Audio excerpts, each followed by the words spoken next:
r vector dot 2I cap plus 2j cap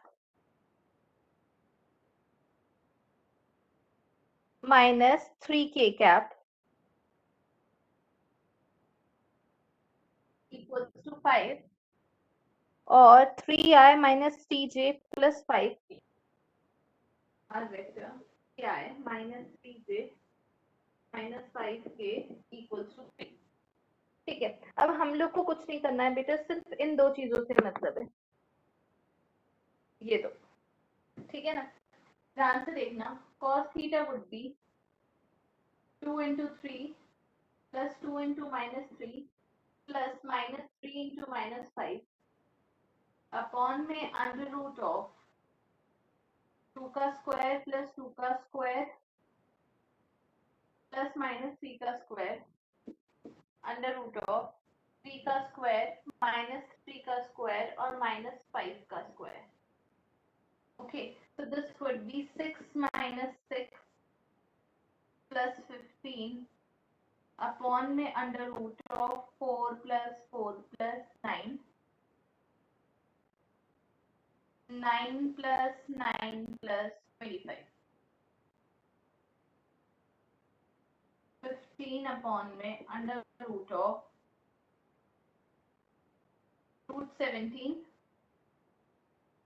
and this will be root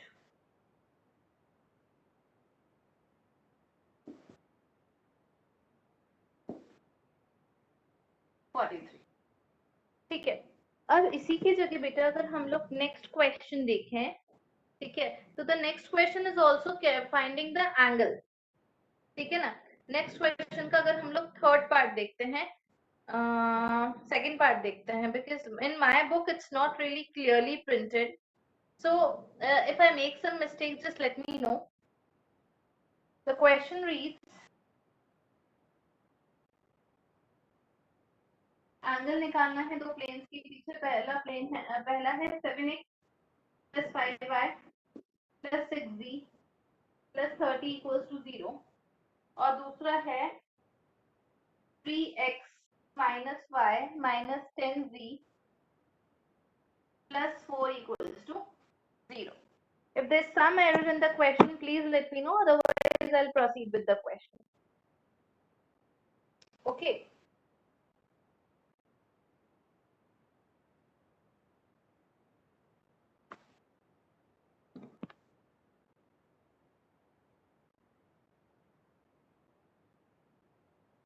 Cos theta is equals to 7 into 3 plus 5 into minus 1 plus 6 into minus 10 upon में under root of 7 square plus 5 square plus 6 square under root of 3 square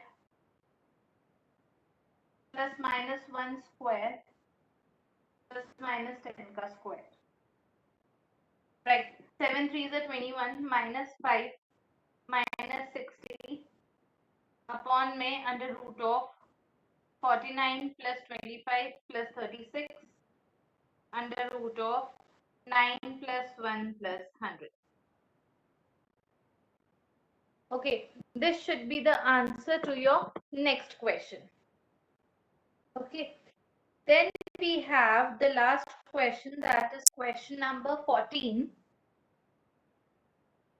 Question number 14 reads, in the following cases find the distance of each of the following points corresponding to the given plane. But a very easy question. Why? कुछ भी नहीं करना है, जो plane की equation है उसमें जो एक्स वाई जेड है उसकी जगह पॉइंट के कोऑर्डिनेट्स रख देने हैं। फॉर एग्जांपल पहले का आंसर होगा, पहले में पॉइंट दिया हुआ है 0, 0, 0, so the answer to the first question would be 3 into 0 minus 4 into 0 plus 12 into 0 minus 3 upon में अंडर रूट ऑफ 3 का स्क्वायर minus 4 का स्क्वायर और 12 का square. This is the answer. So your required answer would be minus 3 upon under root of 9 plus 16 plus 144. ठीक है. If we move on to question number 2. इसी के part B पर जाएंगे तो हमारे पास कोऑर्डिनेट दिए हुए हैं 3 - 2 और 1. ओके, और जो इक्वेशन दी हुई है वो ये है 2x - y + 2z, 2x - y + 2z + 3 upon में अंडर रूट ऑफ क्या आ जाएगा बेटा, 2 का स्क्वायर -1 का स्क्वायर और 2 का स्क्वायर. अब x की जगह हम लोग क्या ले लेंगे 3, y की जगह हम लोग क्या ले लेंगे -2 और z की जगह हम लोग क्या ले लेंगे 1.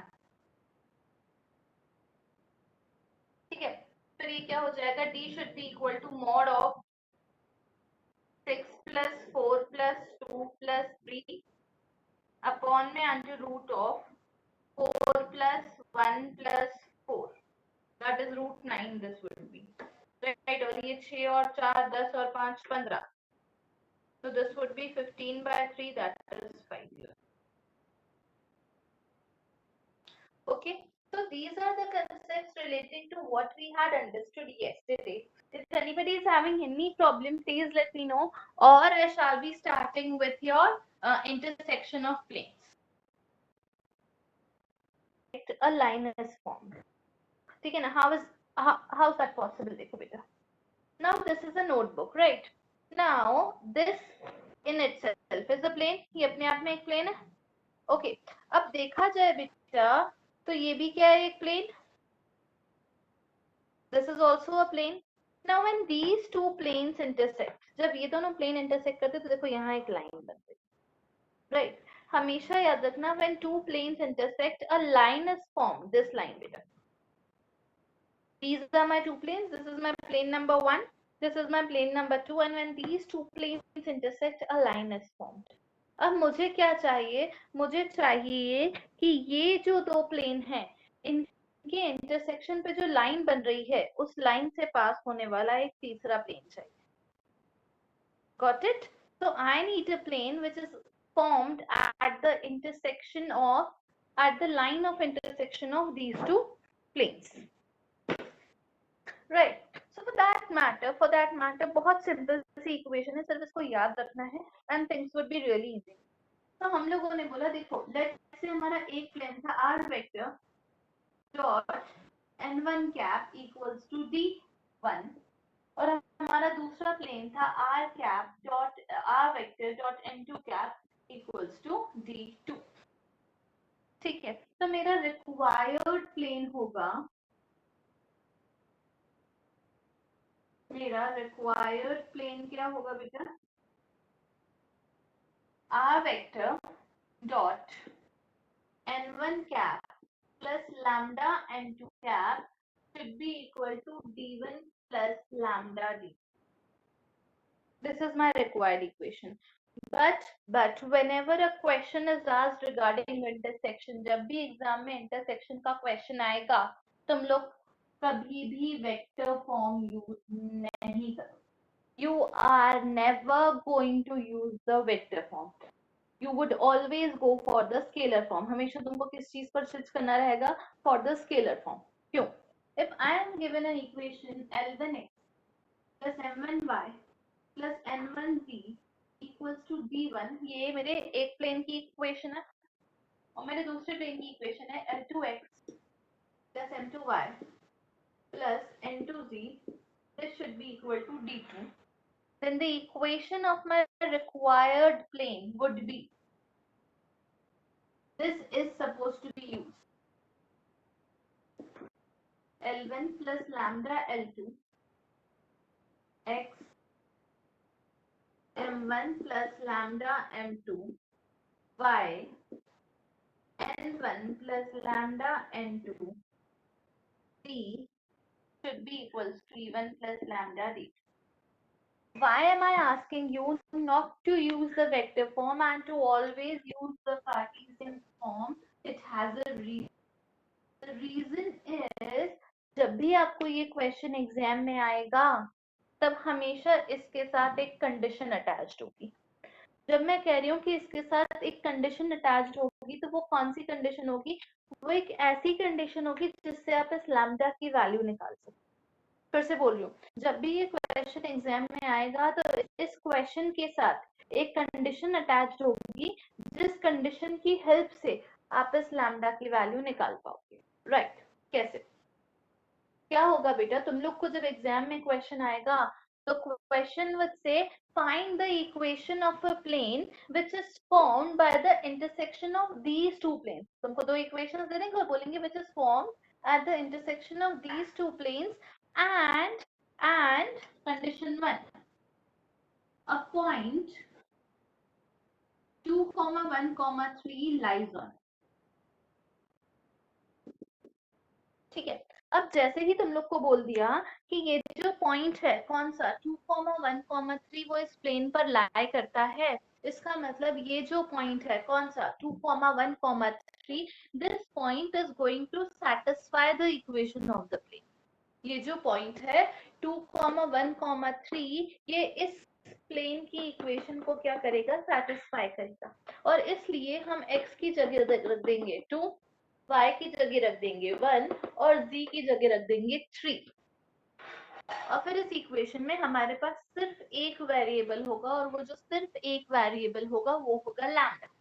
जैसे ही हम इस इक्वेशन में 2, 1, 3 रखेंगे तो हमारी पूरी इक्वेशन में सिर्फ एक वेरिएबल होगा लैम्डा। क्यों?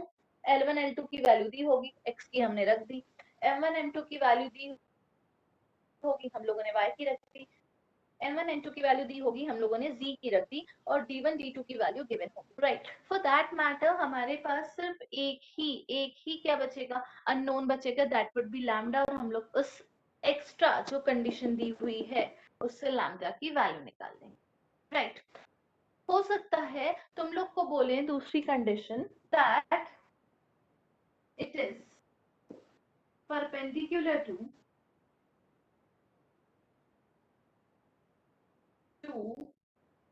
another plane L3x plus M3y plus N3z equals to D। ये दूसरी कंडीशन है जो क्वेश्चन एग्जाम में आ सकती है।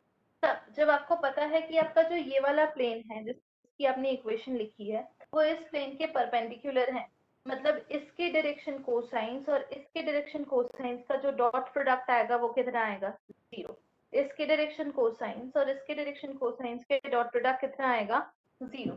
यानी कि फिर मेरी इक्वेशन में लैम्डा की वैल्यू कैसे निकालूंगी, मैं लिखूंगी L1 plus lambda L2 into L3 M1 plus lambda M2 into M3 plus N1 plus lambda N2 into N3, this should be कितना, 0। In that case हमारे पास बेटा किसकी वैल्यू आ जाएगी, lambda।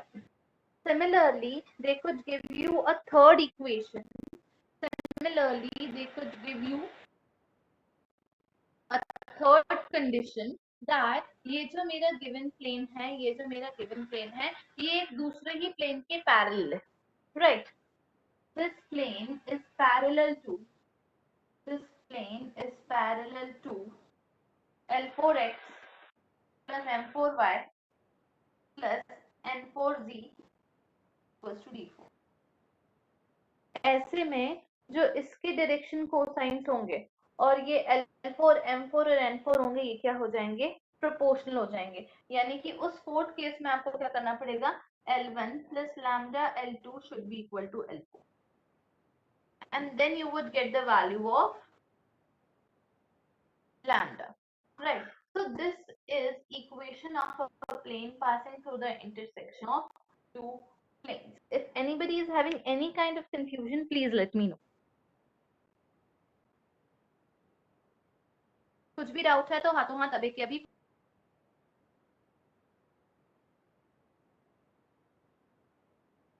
Okay, moving on with question number 9.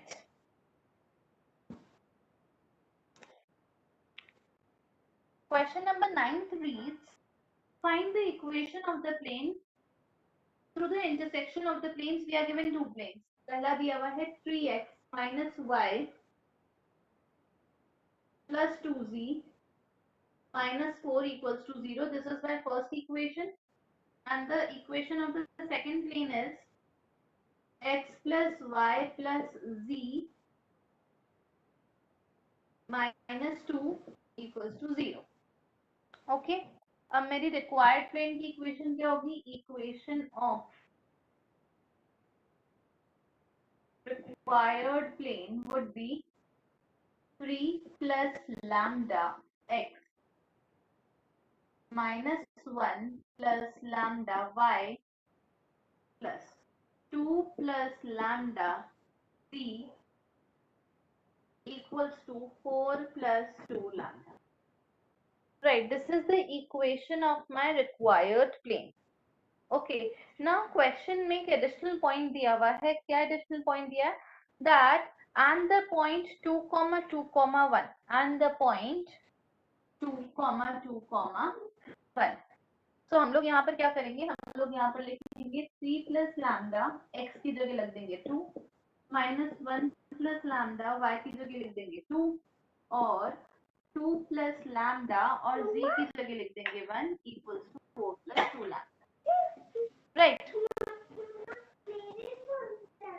2 into 3, 6 plus 2 lambda minus 2 plus 2 lambda plus 2 plus lambda equals to plus 4 plus 2 lambda. Okay. Now 6 minus 2, अच्छा minus 2 and plus 2 are going to anyway get cancelled. तो ये हो जाएगा 6 plus 5 lambda equals to 4 plus 2 lambda. Right.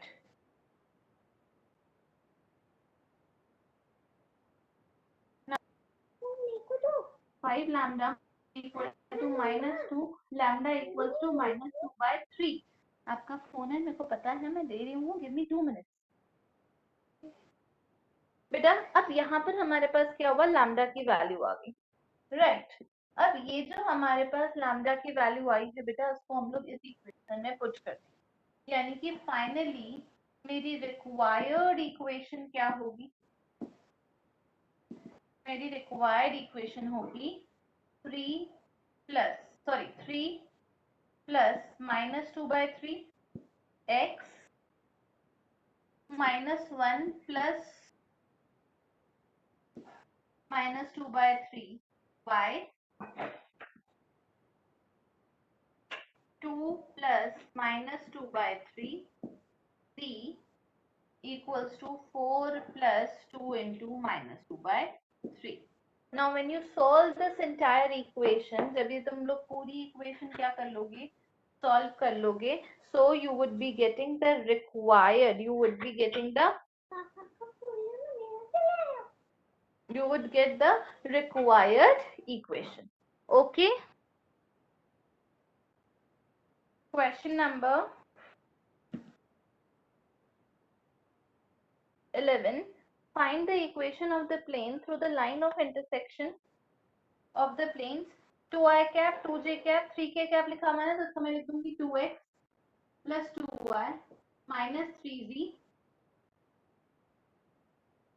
equals to 7 और दूसरी equation लिख दूंगी 2x plus 5y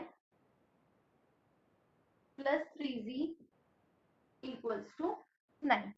ठीक है ना? अभी मैंने आगे का क्वेश्चन पढ़ा भी नहीं है. ओके, नाउ मेरी रिक्वायर्ड इक्वेशन क्या होगी?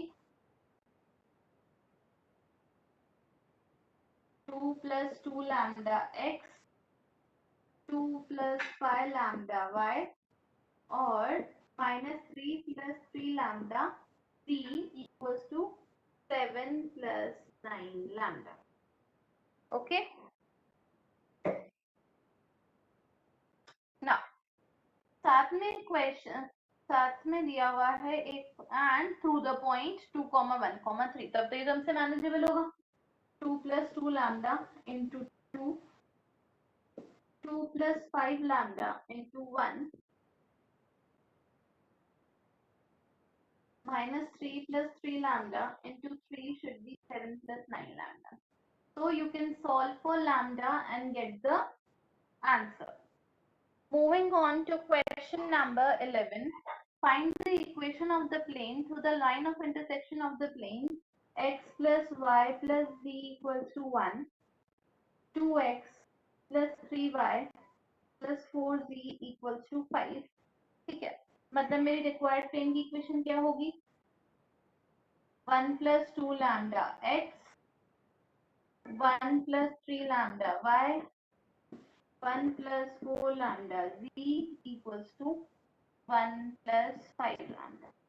What is important here? यहाँ पर जो कंडीशन दी हुई है वो दी हुई है that which is perpendicular to the plane x minus y plus z equals 0. Now this plane and this plane are perpendicular to each other. Now since these two planes are perpendicular to each other, 1 + 2 lambda into 1, 1 + 3 lambda into -1 or 1 + 4 lambda into 1 should be 0. Okay. ये मैंने क्या करा? Condition of perpendicularity लगा दी. ठीक है ना. तो जब हम लोग इसको सॉल्व करेंगे तो हो जाएगा 1 + 2 लैम्डा प्लस 1 + 3 लैम्डा, सॉरी